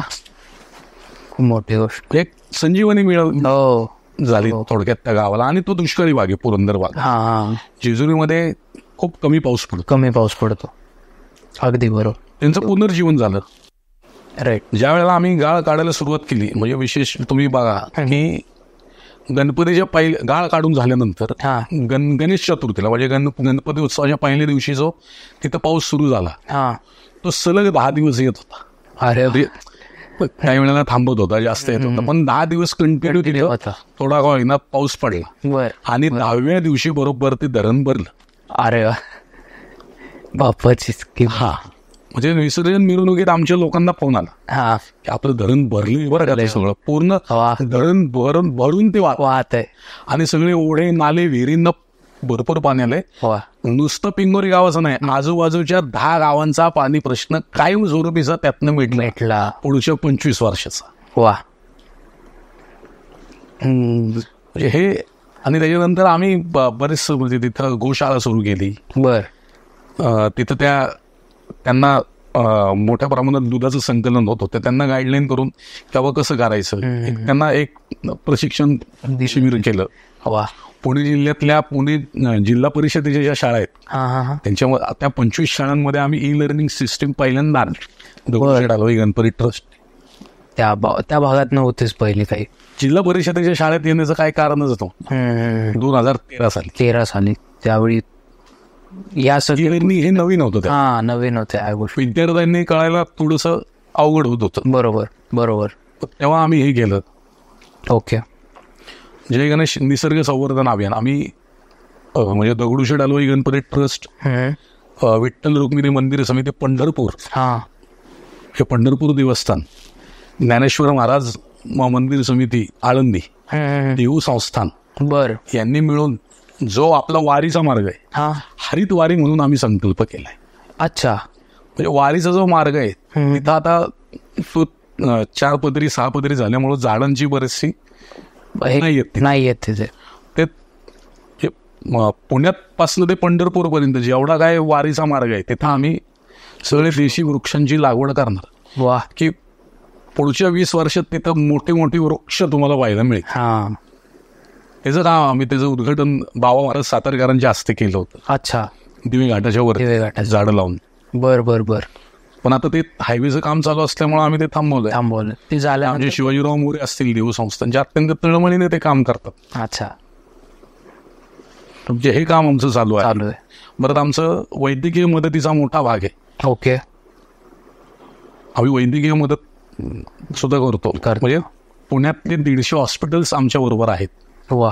नावाजलेले अगदी रुबी हॉस्पिटल असेल, सह्याद्री हॉस्पिटल असेल, दीनानाथ मंगेशकर असेल, हे सगळे मोठी मोठी हॉस्पिटल ते कनेक्टेड आहेत. 90% आम्ही फ्रीमध्ये इलाज होईल का त्याचाच बघतो. बर.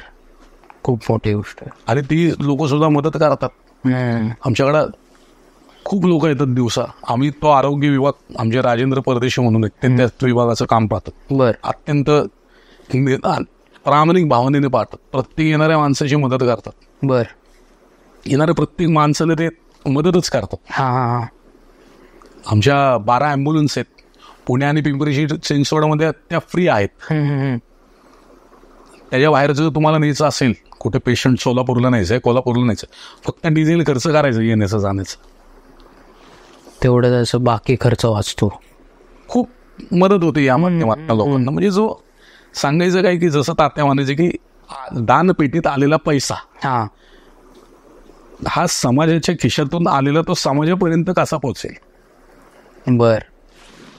जो समृद्ध आहे त्यांनी दानपेटीत पैसे टाकले, पण ज्याच्याकडे काय नाही हा कसा पोचवायचा, तर या माध्यमातून पोचवायचं. बर. हे काम दगडूशेठ हलवाई गणपती ट्रस्टच्या माध्यमातून सातत्यानं चालू आहे.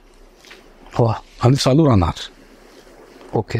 आम्ही पुण्यातलं जे मेंटल हॉस्पिटल जे आहे आपल्या येरवड्याचं त्याला सुद्धा जवळजवळ 10 लाख रुपयाची मागच्या वर्षी आम्ही मदत केली. त्यांचं किचनचं आम्ही रिनोव्हेशन करून दिलं. बर. त्यांना सगळ्या किचनची सगळं अत्यंत अद्ययावत यंत्रणा जी असते बर मदत केली. वा. असे थोडक्यात सगळे सामाजिक. जिथं खरंच गरजेचं होतं, जिथं खरंच गरजेचं आहे तिथं केलं पाहिजे, मदत केलीच पाहिजे. नाही 100%. थोडं आता परत काय म्हणतात गणेशोत्सवाकडे येऊन मला विचारावं असं वाटेल. मी तुमच्या दगडूशेठच्या ऑफिसमध्ये ज्यावेळी आलो होतो तर तिथे एक मागे मोठा एक पोस्टर लावलेला आहे आणि तो बहुतेक शताब्दीचा आहे. तर ती काय एक्झॅक्टली, कारण की खरं तर त्याच्यानंतर पण खूप वर्ष तुम्ही वेगवेगळे काय म्हणतात देखावे असतील किंवा मंदिराची प्रतिकृती केलेली आहे, पण त्याचाच का फोटो मग तुम्ही ठेवला आहे? शताब्दी महोत्सव हा दगडूशेठ हलवाई गणपती बाप्पाचा हा न भूतो न भविष्यती झालेला एक अप्रतिम सोहळा होता. बर.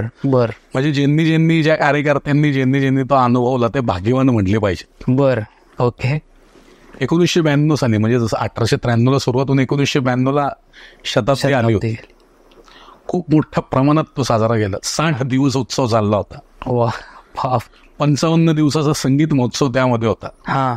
जागतिक ख्याती कीर्तीचे तिथं कलावंतांनी आपली कला तिथं अर्पण केली, गणपती बाप्पाची इथं सादर केली. ही आपली मुख्य मूर्ती तिथं बसवली होती. ओके. इथे म्हणजे कुठे? सारसबागेच्या सनस मैदानावर तो झाला. बर. आणि तिथं राजस्थान मधल्या बिकानेरच्या राजवाड्याची भव्य प्रतिकृती तेव्हा उभारली होती. बर. जिचं काम 8 महिने चाललं. बापरे. म्हणजे त्याचं नियोजन अगोदर 5 वर्ष करत होते. हा. आणि 1991 सालची गणेशोत्सवाची विसर्जनाची मिरवणूक संपली. दुसऱ्या दिवशी आमच्या लोकांनी आराम केला आणि तिसऱ्या दिवशी ते शताब्दी महोत्सवाच्या कामाला लागले.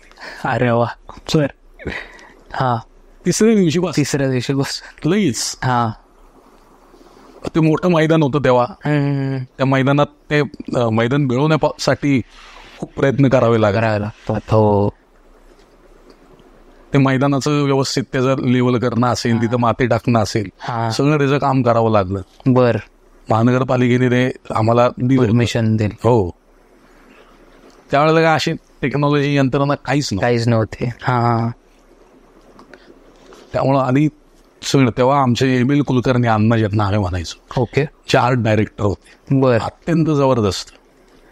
त्यात तुम्हाला अतिशयोक्ती वाटेल की ते 8-9 महिने त्यांच्या घरी सुद्धा गेले नव्हते. Continuously site. एम.एल. कुलकर्णी. बर. बर. आणि सगळे कार्यकर्ते म्हणजे आमचे सुनील रासने असतील, हे सगळे ते आमचे हेमंत भाऊ रासने असतील, महेश भाऊ सूर्यवंशी असतील, आमचे माणिकदादा चव्हाण तेव्हा सुवर्णयुग तरुण मंडळाचे अध्यक्ष होते. ओके. ह्या सगळ्यांनी अत्यंत मेहनतीने तो कार्यक्रम केला. सगळ्यांनी मेहनत घेतली. आप्पासाहेब सूर्यवंशी असतील, मामासाहेब रासने असतील, आप्पासाहेब केदारे असतील, आप्पासाहेब लोंढे असतील, आप्पासाहेब रासने असतील, बर, आमचे वसंतराव कोदरे असतील, यांनी सगळ्या कार्यक्रम म्हणजे सुवर्णयुग तरुण मंडळ आणि श्रीमंत दगडूशेठ हलवाई गणपती ट्रस्ट ह्या सगळ्या पदाधिकाऱ्यांनी कार्यकर्त्यांनी अत्यंत मेहनतीने, अगदी गरज म्हणजे स्वतःच घरदार बाजूला ठेवून प्रत्येकाचा त्याच्यात ह्या खारीचा सगळ्याचाच वाटा आहे. मी म्हणतो बर, प्रत्येकाने सगळी एक सगळ्यांनी जबाबदारी त्याची घेतली होती म्हणून ते शिवधनुष्य पहिले गेलं. खरं. मग कोण कोण कलाकार होते त्यात? खूप लतादीदी मंगेशकर होत्या. बर, ज्यांच्या हस्तेच ते देखाव्याचं उद्घाटन झालं होतं. वा. आशाताई भोसले असतील, उषा मंगेशकर असतील, पंडित हृदयनाथ मंगेशकर असतील, पंडित भीमसेन जोशी असतील, बाल मुरली कृष्ण असतील, पंडित शिवकुमार शर्मा असतील, हरिप्रसाद चौरसे असतील, परत आपले पंडित बिरजू महाराज असतील, जाकीर हुसेन असतील, बर, त्यांचे वडील बिस्मिल्ला खान साहेब असतील, अल्ला रखा साहेब असतील, सॉरी भारतरत्न बिस्मिल्ला खान असतील, आणि जाकीर हुसेन आणि अल्ला रखा त्यांचे वडील. ओके. त्यांची युगलबंदी होती. बिरजू महाराज आणि जाकीर हुसेन त्यांची युगलबंदी होती. बर. हेममालिनींचा दुर्गा व्हॅली म्हणून मोठा कार्यक्रम होता. बर. बाबा महाराज सातारकरांचा प्रवचन कीर्तनाचा मोठा कार्यक्रम होता. जगद्गुरु शंकराचार्य स्वरूपानंद सरस्वती होते द्वारकापीठाचे. बर. त्यांच्या चातुर्मासाचा कार्यक्रम होता. आणि प्राणप्रतिष्ठेला भव्य दिव्य मिरवणूक निघली होती मंदिरापासून ते सनस मैदानापर्यंत. बर. अत्यंत भव्य दिव्य मिरवणूक आणि पारंपरिक पद्धती, सांस्कृतिक आणि पारंपरिक पद्धतीची ती मिरवणूक. बर. पुणे शहरात एक वेगळं वातावरण त्या 55-60 दिवसात होतं. त्या संगीत महोत्सवाची नोंद वर्ल्ड गिनीज बुकने घेतली. अच्छा. बर. बर. की इतके दिवस चालणारा संगीत महोत्सव तो सुद्धा विनामूल्य. ही खूप मोठी गोष्ट आहे. हो, म्हणजे जाणता राजाचा कार्यक्रम झाला, शिवशाहीर बाबासाहेब पुरंदरेंचा. महाराष्ट्राची लोकधारा होती, अनेक नाटकं होती. बर बर बर. म्हणजे संगीत, नाट्य, सगळं नर्तन, कीर्तन सगळं बहुरंगी. अच्छा. न भूतो न भविष्यात. करेक्ट. असा तो सोहळा त्यावेळेला झाला. करेक्ट. अत्यंत म्हणजे दिलीपमान सोहळा. म्हणून म्हणलं ना की ज्यांनी तो बघितला ना ते भाग्यवान. पण ते आता थोडंसं वेगळं बोलेन की आता जे लोक म्हणतात ना की अंबानींचं आता जे लग्न झालं त्यात खूप आपला कालमध्ये त्याच्यापेक्षा भारी झालं, मोठा होता, त्याच्यापेक्षा भारी झाला. तो साधेपणा त्याच्यामध्ये होता, इव्हेंट नव्हता. कार्यकर्त्यांनी केलेला गणपती बाप्पाचा शताब्दी महोत्सव आम्ही बनेल. मी जसं तुम्हाला म्हणलं की सगळ्यांनी आपलं घरदार बाजूला ठेवून सगळ्यांनी आदल्या वर्षी विसर्जन झालं एक दिवस आराम करून लगेच सगळे काम नाही. तात्यासाहेब गोडसे यांच्या नेतृत्वाखाली ते सगळं ते शिवधनुष्य ते पार पाडलं. खरंय, सगळ्यांचं त्याच्यात मोलाचं वाटतंय. खरंय. आणि खूप छान झालं. त्यामुळे एक आठवण म्हणून आम्ही तो आमच्या कार्यालयात तुम्ही म्हणला ऑफिसमध्ये तो लावलेला आहे. अच्छा, ज्याच्याकडे बघून आमच्या सुद्धा माझ्यासारख्या कार्यकर्त्याला सुद्धा प्रेरणा मिळते. तर अरे असं झालं पाहिजे. खूप मोठे मोठे तेव्हा कार्यक्रम झाले, फार छान. ते आपल्या हिंदू धर्मातले सगळे धार्मिक विधी तिथे झाले. आम्ही 5 प्रकारचे यज्ञकुंड तिथे केले होते. ओके. दिवसभर तिथं धार्मिक कार्यक्रम चालायचे. बर. संध्याकाळी बाबा महाराज सातारकर आणि शंकराचार्यांचा चातुर्मासाचा कार्यक्रम आणि रात्री संगीत महोत्सव. ते असं दिवसभर ते चालू असायचं. परभणीच. आणि पुणेकरांनी सगळ्या महाराष्ट्रातल्या लोकांनी खूप चांगला प्रतिसाद आम्हाला त्यावेळेला दिला. बर. खऱ्या अर्थानं त्या काळात दगडूशेठ घराघरात गेला. बर. अनेक वृत्तपत्रांनी सगळ्यांनी फार चांगली प्रसिद्धी दिली. बर. अच्छा. आत्ता मी जे उल्लेख केला अंबानींचा, तर आता त्यांचं एक बहुतेक वडोदरा का गुजरातच्या इथे त्यांनी अभयारण्यासारखं केलेलं आहे आणि तिथे दगडूशेठ बाप्पांचीच मूर्ती त्यांनी मोठी बनवली. तर त्याबद्दल तुमचं काही बोलणं म्हणा का काही त्याची त्यांच्या कुटुंबातले नेहमी दर्शनाला येतात. बरं. त्यांची सुद्धा दगडूशेठवर म्हणजे मुळात त्यांची गणपतीवरच खूप श्रद्धा आहे. तशी श्रद्धा माणूस लोक आहेत, पाहतो नेहमी. आपल्या संस्कृतीचं सुद्धा ते नेहमी अनुकरण करत असतात. करेक्ट. त्यांचे काही कार्यक्रम असतील वैयक्तिक, त्यांचे सार्वजनिक कार्यक्रम असतील, त्यानुसार त्यांची श्रद्धा असल्यामुळे त्यांनी ते तिथे केलेलं आहे. आम्ही सुद्धा बघून आश्चर्यचकित. आम्हालाही त्या निमित्तानेच कळलं की त्यांनी मोठ्या एवढी मूर्ती बसवली. आनंद अंबानी असतील किंवा मुकेश अंबानी असतील, त्यांची श्रद्धा आहे गणपती बाप्पावर आणि ती येतात नेहमी. बर. त्या भावनेतनंच त्यांनी बसवलेली आहे. अच्छा. आणि आता बहुतेक याच वर्षी भारताचे पंतप्रधान जे आहेत नरेंद्रजी मोदी हे पण आपल्या मंदिरात येऊन गेलेत. सो तो एक अनुभव किंवा तो एक क्षण कसा होता? म्हणजे अभिमानास्पद क्षण म्हणेल मी, की ज्याची आम्ही खरंच वाट बघत होतो. बर. आमच्या सगळ्यांची खूप इच्छा होती की अनेक लोक इथे येतात, दर्शनाला येतात, तर नरेंद्र मोदीजींनी सुद्धा यावं. बर. आम्ही अनेक वर्ष त्यांना निमंत्रण पाठवत होतो आणि आम्ही सगळ्या जी महत्वाची लोक आहेत त्यांना नेहमी पाठवत असतो. योगायोग असं की आम्ही मागच्या वर्षी गणेशोत्सवात राम मंदिरच केलं होतं. श्रीरामचंद्र अयोध्येची प्रतिकृती केली होती आणि नेमकं त्या वर्षीच त्यांचं येणं हा शर्करा योग म्हणला पाहिजे, योगायोग म्हणला पाहिजे. आणि त्यांनी म्हणजे त्यांना यावं बाबतीत मानलं पाहिजे की एवढ्या शहरी भागात, मध्यवर्ती भागात कुठलीही सुरक्षेचं बाऊ न करता, आता जी पंतप्रधानांना जी सुरक्षा असते ती असलीच पाहिजे. करेक्ट. पण त्यांनी कुठं असं बाऊ न करता ते आले. नाही तर शक्यतो त्यांना असं म्हणतात की परवानगी नसते एवढ्या अशा शहरी भागात येणं. आणि अति महत्वाची व्यक्ती आहे आपल्या दृष्टिकोनातनं आपले पंतप्रधान आहेत.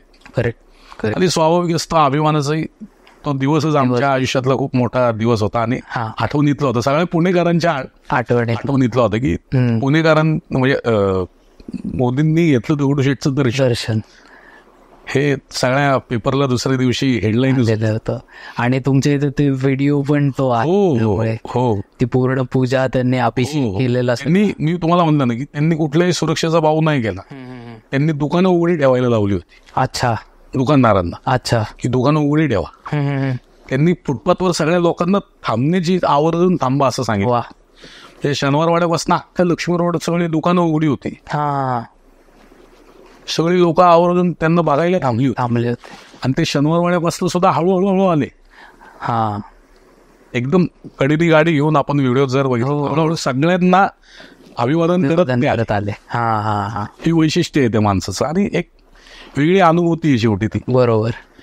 आम्ही त्यांचं खूप मोठ्या प्रमाणात स्वागत केलं. त्यांचा स्वागत सत्कार केला. त्यांनी मंदिरात अभिषेक केला.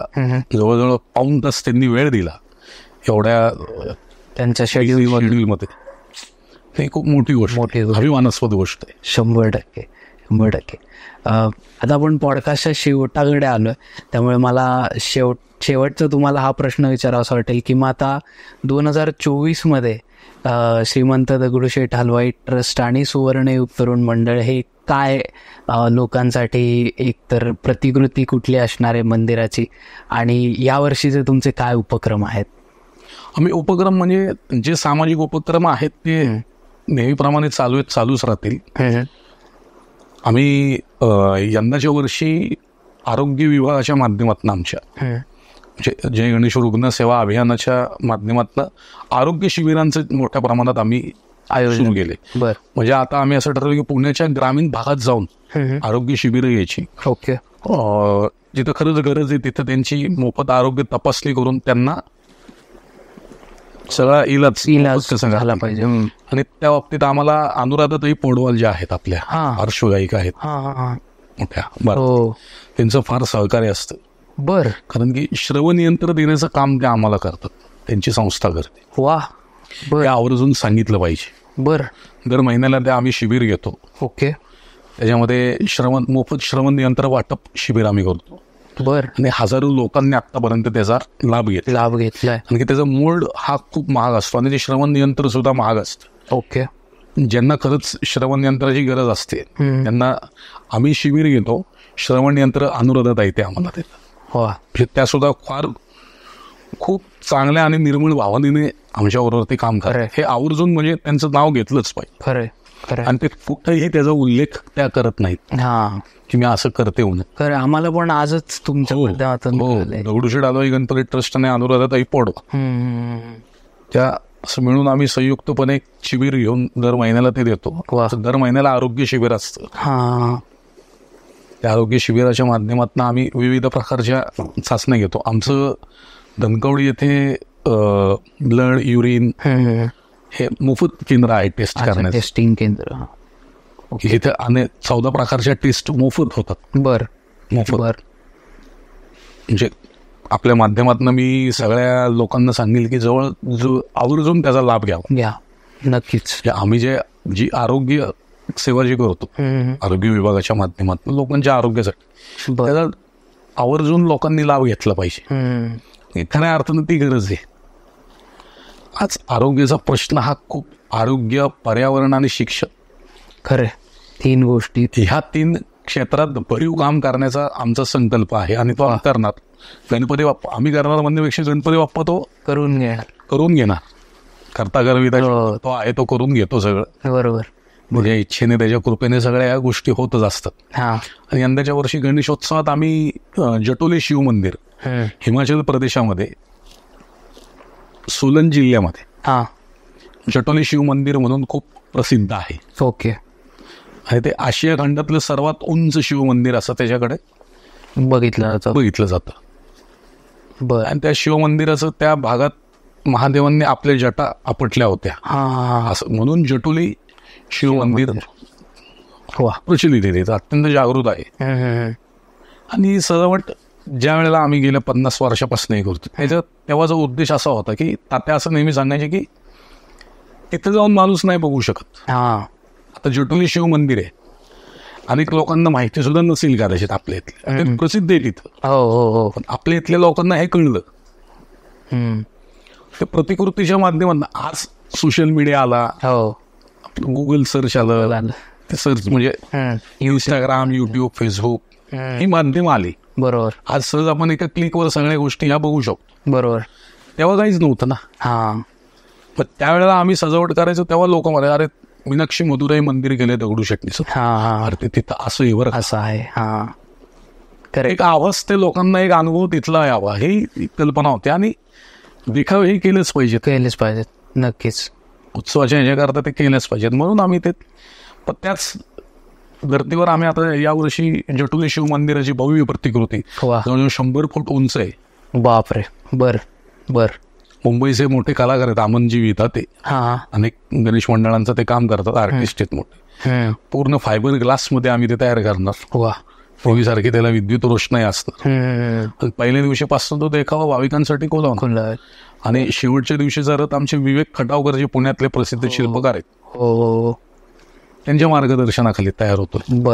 तो कुठला असेल काय? तो आम्ही महादेवाचेच ह्या थीमवर आम्ही एक रथ तयार करतोय. ते सरप्राईज असेल मे बी, सरप्राईज त्यावेळी कळेल. त्याच्यावर महादेवाचा चेहरा, नंदी वगैरे असं सगळं असेल. त्यात दगडूशेठच्या त्या परंपरेला साजेसच असा अत्यंत देखणा असा रथ आपल्याला तो पाहायला मिळेल. जो दिवस सुद्धा चांगला दिसेल आणि रात्री सुद्धा त्याची विद्युत रोषणाई आपल्याला चांगली दिसेल.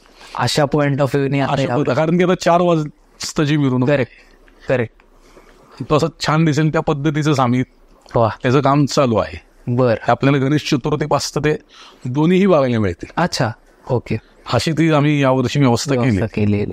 म्हणजे मेन उत्सव मंडपाच्या इथे तर जटोली शिव मंदिर दिसेल आणि आपल्या सजावट विभागाच्या इथे विसर्जनाचा रथ बघायला मिळेल, आवर्जून बघायला मिळेल. अच्छा अच्छा. तर अक्षयजी, तुमचे मनापासून आभार. तुम्ही वेळात वेळ काढून या पॉडकास्टसाठी आलात, वेळ दिलात आणि एवढी माहिती सांगितली की जी मला वाटत आहे की मला पण बऱ्याच गोष्टी आज कळाल्या पुण्यात राहत असून सुद्धा. तर नक्कीच आपल्या प्रेक्षकांना या आवडल्या असतील. तुम्हाला ओव्हरऑल अनुभव कसा होता आजचा? मी आपल्या कॉस्मोस स्टार परिवाराचे खूप मनापासून आभार मानतो. धन्यवाद. आणि सर्वांनी आवर्जून कॉस्मोस स्टार लाईक, सबस्क्राईब करावं अशी विनंती करतो. धन्यवाद. धन्यवाद. आणि मलाही फार आनंद वाटला या निमित्तानं आणि या माध्यमातून, आपल्या माध्यमातून हजारो लोकांपर्यंत ही गणपती बाप्पाची माहिती पोचणार आहे, याचा आम्हाला जास्त आनंद आहे. आणि अशीच गणपती बाप्पाची सेवा आपल्यानी अशी घडावी अशी गणरायाची प्रार्थना. धन्यवाद. आणि जसं म्हणजे अक्षयजींनी सांगितलं की सगळं करता करविता तूच असतो, त्यामुळे हा योग पण येणं हे माझ्यासाठी खरं तर खूप भाग्याची गोष्ट म्हणायला पाहिजे. कारण की लहानपणापासून एक आकर्षण असतं स्पेशली दगडूशेठ गणपतीच्या बाबतीतला, आणि आज ते पॉडकास्टच्या माध्यमातून तुमच्याशी बोलताना ते एक स्वप्न पूर्ण झालं असं म्हणता येईल. त्यामुळे परत एकदा तुमचे आभार. आणि आत्ता अक्षयजींनी जेवढ्या काही गोष्टी सांगितल्या सोशल वर्क रिलेटेड असतील किंवा बऱ्याच योजना आहेत, उपक्रम आहेत, तर त्याची माहिती डिस्क्रिप्शनमध्ये दिलेली आहे. आपल्या संस्थानाची आणि ट्रस्टची लिंक्स पण सगळ्या ज्या आहेत इंस्टाग्राम, फेसबुक, यूट्यूब ह्या सगळ्या डिस्क्रिप्शनमध्ये दिलेल्या आहेत. त्यामुळे ते पण फॉलो करा. जर काही माहिती हवी असेल तर त्याचा कॉन्टॅक्ट नंबर दिलेला आहे परिवाराचा, सो त्याला पण तुम्ही नक्कीच कॉल करा किंवा मेसेज करा.